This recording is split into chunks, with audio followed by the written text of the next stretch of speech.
Hey guys, okay, I have another special guest. I'm popping on here soon, and this guy, the reason I'm having my friend come on here is like when I find out that people who are interested in ketogenic dieting don't know who Shawn Wells is, I'm like, what the heck? You need to know who Shawn Wells is. So Shawn is on. Shawn, I am gonna type up your name real quick before I pull you up. So I'm gonna have Shawn tell you his story real quick and who he is. You guys need to know him, you need to follow him. He's been in the keto space. He's been on actually like on a ketogenic diet longer than most people I know. And he's also has a really strong background in biochemistry, formulation. He understands all the science behind keto, but he also has he can hang with Dominic D'Agostino and hold these really high level scientist conversations, but he also takes a lot of pride and joy in breaking it down for normal people to be able to understand. He has a really balanced approach toward the diet as well. So I want to make sure my audience knows who Shawn is. So I'm gonna pull him on real quick here. All right, Shawn, Zone Halo is his Instagram handle here. All right, let's pull Shawn on.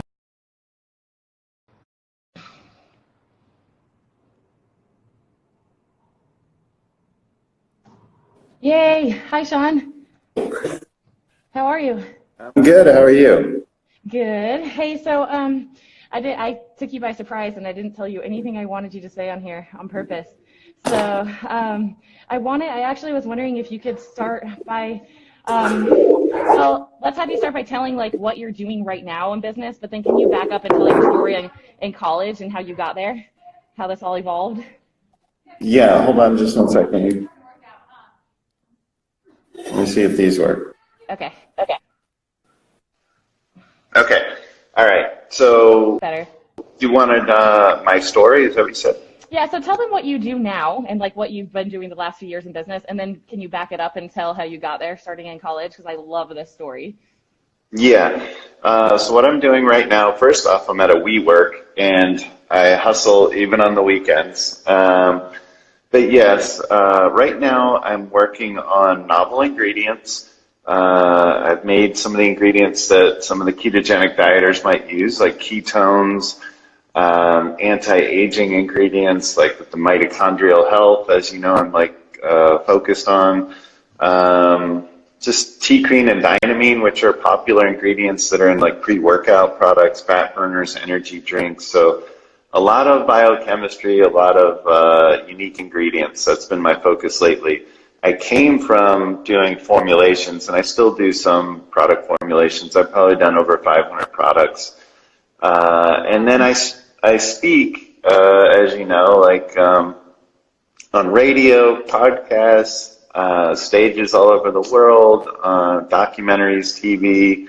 I did the Skinny on Fat documentary, as you know, with Drew Manning. Recently was on Fox News Dallas and this Good Morning La La Land in LA. Coming up, I'll be in the Health Optimization Summit in London, and then doing a biohacking retreat in Iceland where I'll be speaking. So really cool stuff. And I'm going. So jealous. So jealous. Oh. I'm going to Brazil this coming week. So yeah, I'm all over the place. And as far as backing that up with my story, I was in school for business at a really good business school, Babson College, and I started working out using supplements and going to the GNCs and reading all the magazines, and I'd spend hours looking at labels like other people do, at a Barnes and Noble. That was my joyful 3 hours is just looking at supplement labels. And I went to the doctor just getting a physical, and I was telling him about all the stuff I was really into, and he could tell how excited I was, and he drew out a lifeline for me, and he said, there's 20 to 80, and he said, why not be happy between here and here? And it just blew me away, that I can do what I love? What? It just seemed real people work in the real world with real jobs. That's what I was always told. And pursuing your dream is something that hippies do, and like people that like don't have any money. You know, like you can't just go pursue a dream. And so I pursued my dream. Is that like a lawnmower or something? Motorcycle. You can see my eyes green. I'm like, great. I'm outside of the gym. That's okay. Yeah, so I decided to pursue my dream based on his words, but when I went to go back to school to get all these classes that I would need to get into UNC Chapel Hill for this master's in nutritional biochemistry, I also got words this time of discouragement, and this guy, a guidance counselor, told me that I was a business student and there's no way that I have the ability to make it with all these science classes. I should quit because I'm going to fail and fail miserably. Totally. Because Shawn, what year was this? 1999. Yeah, this was like the height of like college education all the way, get your 9 to 5, like pursuing your dream. Like this whole entrepreneurship, surge that we're having right now was not happening back then at all. Like this, you were like a total rebel, like and it made no sense. So I can't even imagine how much that challenged you back then, because it would have been really like, man, am I like kind of crazy or making bad decisions here? Am I being irresponsible? So seriously, like, well, good job. Thank you. And the new story to that I hadn't shared before is that I considered suicide that night. So with alcohol and pills, and I was strongly considering killing myself, and that's something that I shared at KetoCon. That night? That night, yeah. That was so devastating to me that it was.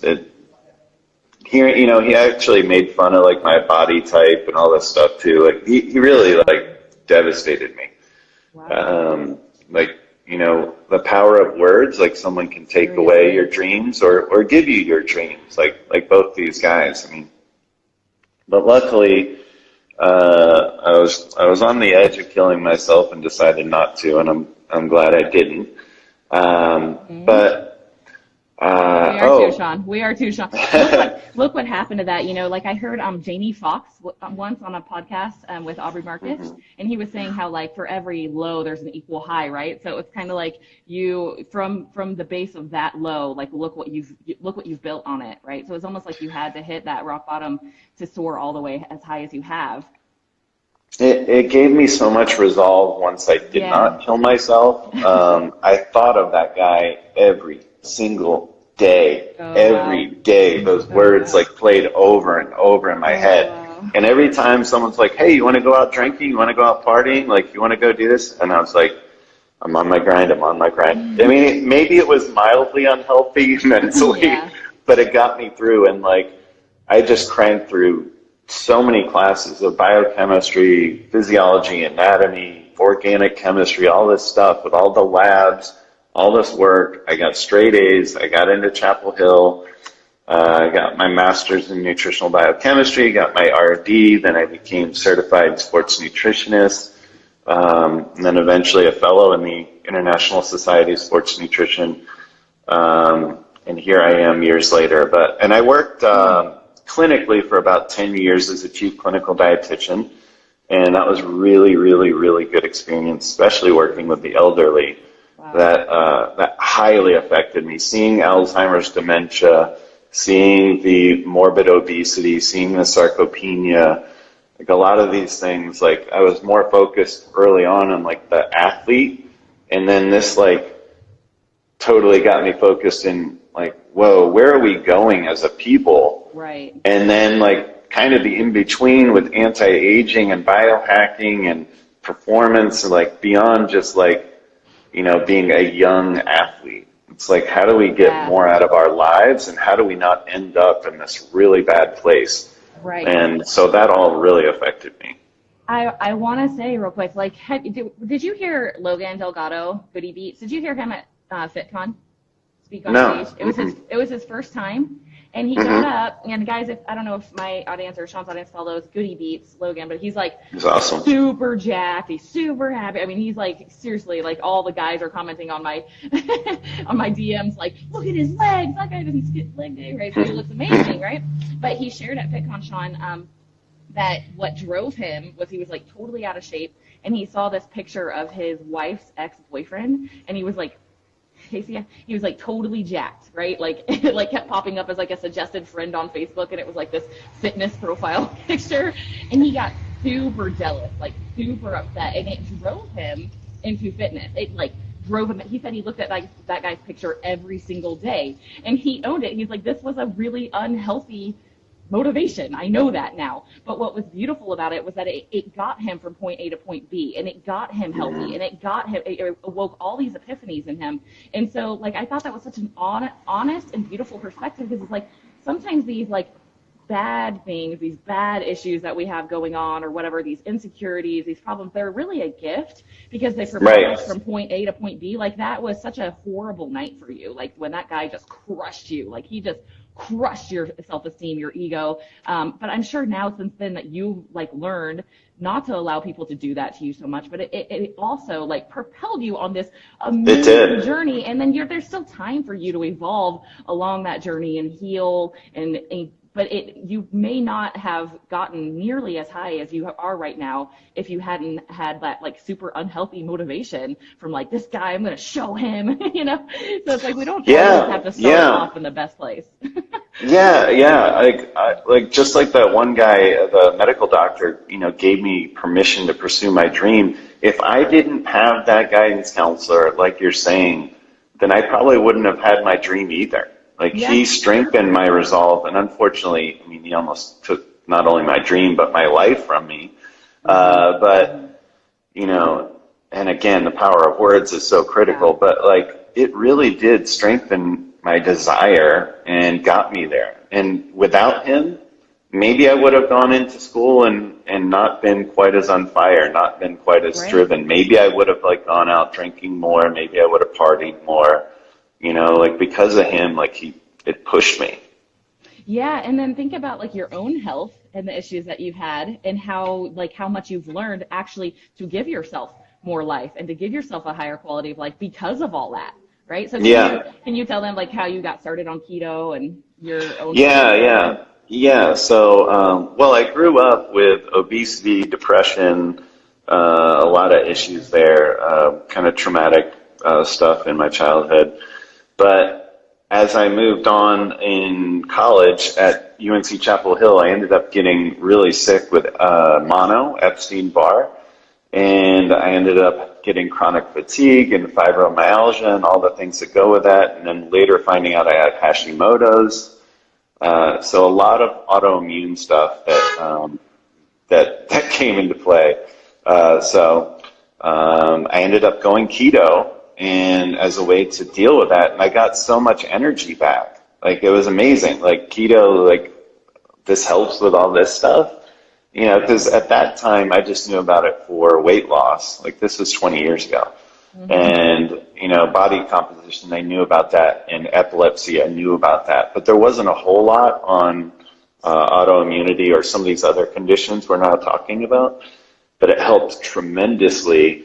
The hard part was, there wasn't the KetoCon, there wasn't a Coach Tara Garrison, there wasn't like, you know, all these, you know, ketogenic.com and Ruled Me and like the keto gains and, you know, recipes and all this stuff. So I'd kind of go on and off, and each time I'd get back on, I was like, man, I feel 10 times better.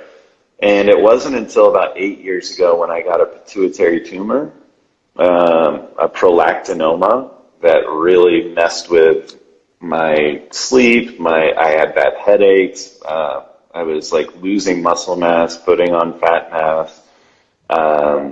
It messed with everything. My libido, my energy, like, just, it was horrible.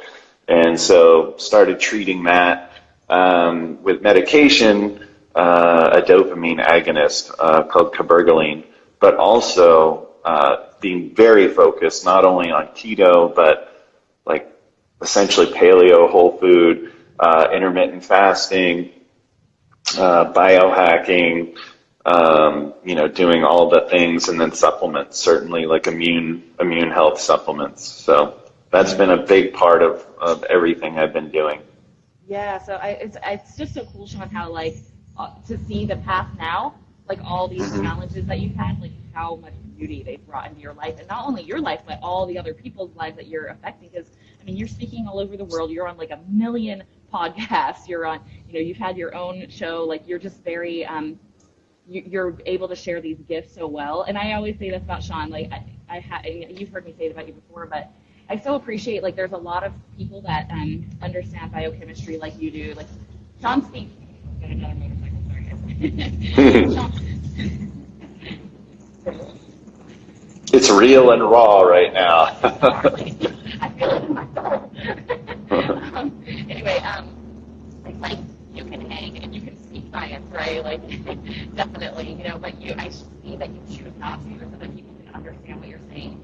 I see that you choose, even though you have experienced the benefits of going pure keto and staying there and like all that, but you have this like wonderful, real approach to like help people not feel like failures or not feel stupid if they don't understand, or not feel like, okay, Shawn's smart, Shawn's awesome, and Shawn can do it, but like, I don't really know what he's talking about, and oh man, dang it, I had some Splenda, like I'm a bad, unhealthy person, like I love that you have this balanced approach. Like, I've noticed, I don't know if you do this intentionally, but I feel like you do. Like when we go out to eat with people, you'll kind of like intentionally like let it slide just a little bit on the keto stuff, and I feel like you're very teaching with that. Like it's okay to not be perfect all the time, and I so appreciate that about you, because I like, as I feel like I'm pretty dang healthy. I am pretty dang healthy, but sometimes I might have something with Splenda in it. Sometimes I might have a treat. Sometimes, a little dessert. And I'm like, there.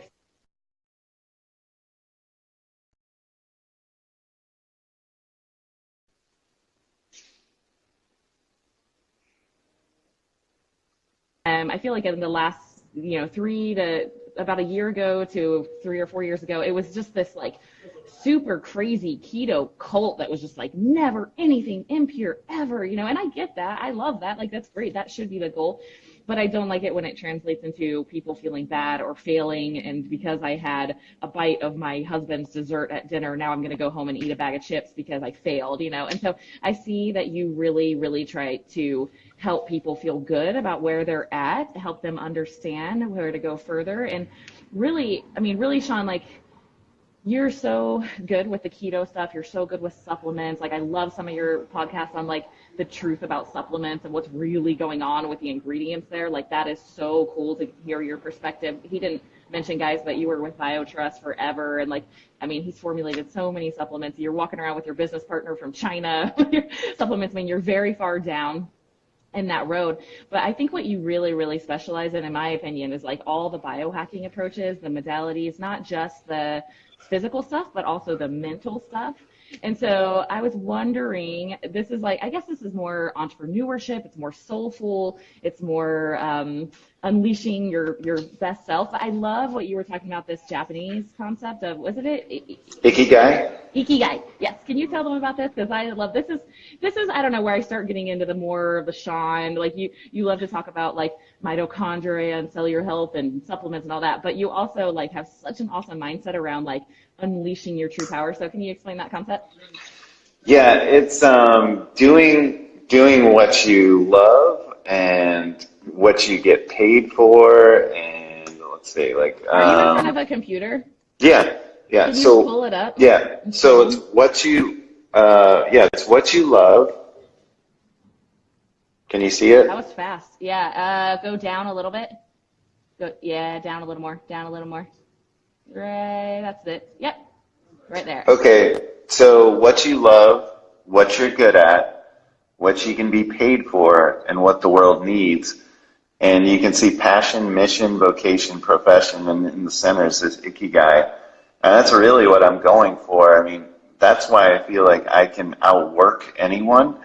Even my 10 hours of work is going to be better than someone else's 80 hours of work.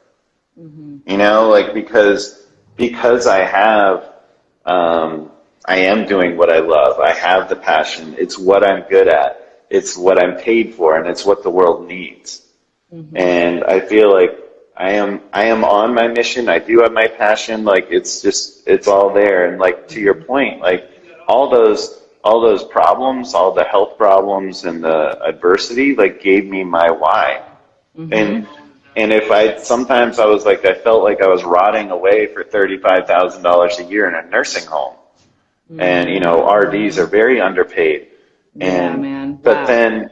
but then it gave me my why. Like you know, why it may be like some of the ways that you're talking about me and how I talk to people and how I listen to people. It's because I was listening to an 85-year-old woman talk about the pain that she was in and having no family members come and visit her. Yep. You know, and going through all these health issues and having urinary tract infection and having stage 3 pressure ulcer, and, you know, what food she didn't like, and me thinking through like how I can encourage her and lift her up and how I can get her to eat one more bite. I would sit with them quite often. I didn't need to, but I cared. Like, I would sit with them and feed them. Like, you know, some of the ones that were demented, I would go spoon by spoon just because one spoon matters, and I need to be the one that cares. Yeah. You know, at some point you have to stop saying, is someone else going to step in here? And just be that person that steps in.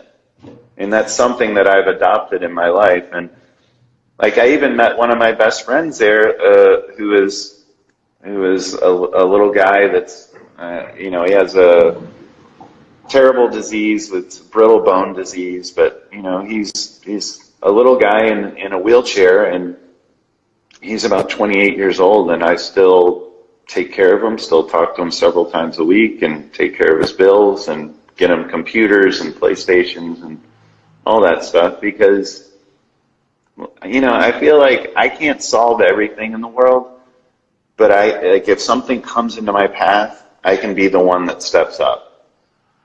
You know, if something literally comes into your path and you say, someone should do something about this, just be that person. You don't have to fix all the problems in the world, but if we all address the things that come into our path, the world would be an amazing place.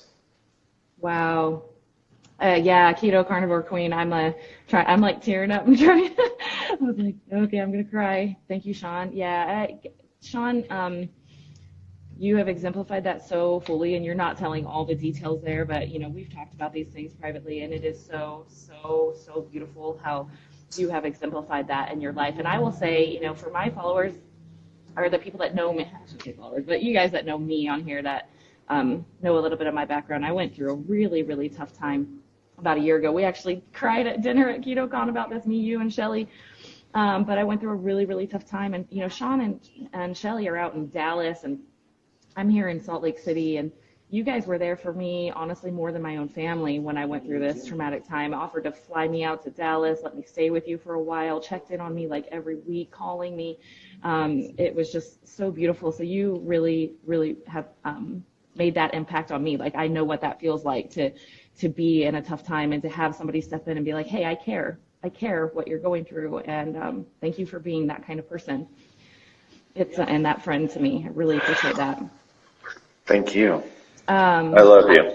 I love you too. I love you so much. I wanted to say, like, when you were talking about that, I love the perspective that you're sharing, because sometimes, like, I think we get caught up on this Instagram. I love that we're doing this on Instagram of all platforms, by the way, because Instagram sometimes, like, we get really caught up in the vain and the physical and the having more and the being more and the, you know, the perfection of, like, oh, I just wish I had a little bit more chiseled obliques, or like, or like, ooh, I'm taking only 4 grams of krill oil. Should I take 5 grams? You know, we get like really caught up in all these, like the optimization, which I'm not saying I'm not that way, but sometimes I feel like the longer I'm in the health industry, and like when you get to be in situations where you get a reality check outside of this, like, world of high level perfectionism, it adds a lot of depth. Like you being in that nursing home, you know, my mom is older and she's had a lot of health problems, and she texted me yesterday, and said that she's not able to like exercise, and maybe I could make a program for older people that can only work out their upper bodies, that can't really get up and move around. And it was like, oh, and I have another client that she's injured, she's a little older, and she's going through the same thing. And it's just like, that's a reality check for me of what people need. I also watched a documentary last night called Fed Up. Have you seen that one? Yeah. So I watched that last night, and if any of you guys haven't seen it, it's about like these families. Basically talk about the food industry, what it's doing to our health, and they're going through all these kids that are obese, and they're showing their families, and I'm looking in these parents' eyes, and I'm seeing, got a fire truck. Nice. Oh yeah. Sorry, guys. So I'm looking at these parents, and I'm seeing in their eyes this look of like failure, this look of powerlessness, this look of like, it just looked like sheer depression. They're not in good shape themselves either. They're also overweight, and they don't know what to do. And it's just so like, for me as a health professional, I was like, whoa, we have so much work to do. There are so many people to help, because here, for example, this one kid, he's like almost 400 pounds. He's like a younger teenager, and his mom, she's like, we try to eat healthy fruits and vegetables, and like healthy snacks. And she pulls out this box of Special K crackers, right? Special K crackers. And she's telling them, she's like, savor them good, because you can only have a few, and I was like, oh no, like give him more food. So anyway, I just felt like so heartwarmed by that. I also felt this at Paleo Effects, listening to some of the panels talk about what are we doing with our schools? What are we doing for the communities? How are we outreaching? How are we getting out of our little bubble of like 1% in our thinking about health and fitness? And what are we doing for the people who don't know? What are we doing for the people who aren't in on the fitness world and this, Instagram world and all of this, that are going to these health retreats? Like, how are we outreaching? That's what's in my heart right now. I'm like, how can I have a better impact? How can I simplify this for people? And I think probably anybody who's on this live right now, like if they're, followed me and you, they're probably pretty high level in their health. They're probably really pursuing this. You guys probably have so much information at your disposal. So I guess, what's on my heart, and I guess I'll extend this invitation, is like, how can I set the example a little more? How can I share with people in a way that helps them feel empowered and happy, and is like meeting them where they're at, to just step it up a little bit, just make one little advance in their health. Maybe you can tell them about a really, really yummy salad that you love making, that you eat every day for lunch, or maybe you can tell them about this cool new, like, you love jump roping, or like whatever it is, your new exercise thing. Just, we can all make a little bit of impact. And I think that goes along with a very heartwarming message you just shared a little bit ago, Shawn, is like, when something comes in your path, like when someone comes in your path, that's like a divine opportunity, in my opinion, to help them, to share, to connect at the heart with them and say, like, what can I do for you? How can I serve you? And I think that's how you've shown up for the last, 20 something years in health, and look at all the beauty that's come from it. So yeah, 100%. Like the meeting someone where they're at is so powerful. And like, again, like, I think just working in a nursing home and trying to get someone to eat one more bite or take one more sip so that they don't get the urinary tract infection, so they don't get like pressure ulcer. Yeah, and that's powerful. And really, like you're saying, like just getting someone to go from like 6 Coca-Colas a day to 2 Coca-Colas, that's a win. Like we don't need to like beat someone up over like they're not keto enough, or they're not losing enough weight, or whatever. Like, or you're still drinking Coke. Like who? Like if you can just make steps in the right direction, great. And quite honestly, like from a scientific perspective, it backs up this too. Like, you don't want to make too many changes all at once. Like, you don't know what's doing what if you're doing that. Like, what matters is that you don't do something for 8 to 12 weeks. It's that you do it for life, and you start making changes for life. And I feel like if you do one thing at a time and can stick to it, then that's a victory. And that's one more, thing that you've solved as far as this lifestyle journey of being healthier. Absolutely. Shawn, thank you. I told you I would only keep you for 30 minutes, so I'm going to wrap this up. But Okay. like, where can people, like, where are you going to? So you're going to speak at the, what's that called in London? if anybody's going to that. The Health Optimization Summit. Yeah. It's a biohacking summit. And then I'll be in Iceland. And yeah, I'll be in like all the different things throughout the year. Like again, like with the fit cons and the paleo FXs and keto cons and various things like that. And, but I'm on ShawnWells.com, ShawnWells, and then obviously here. And yeah, I'm on podcasts and various things. So stay tuned. Okay, thank you, Shawn. Thank you so much. All right, see you, Tara. Yeah, love you. Bye.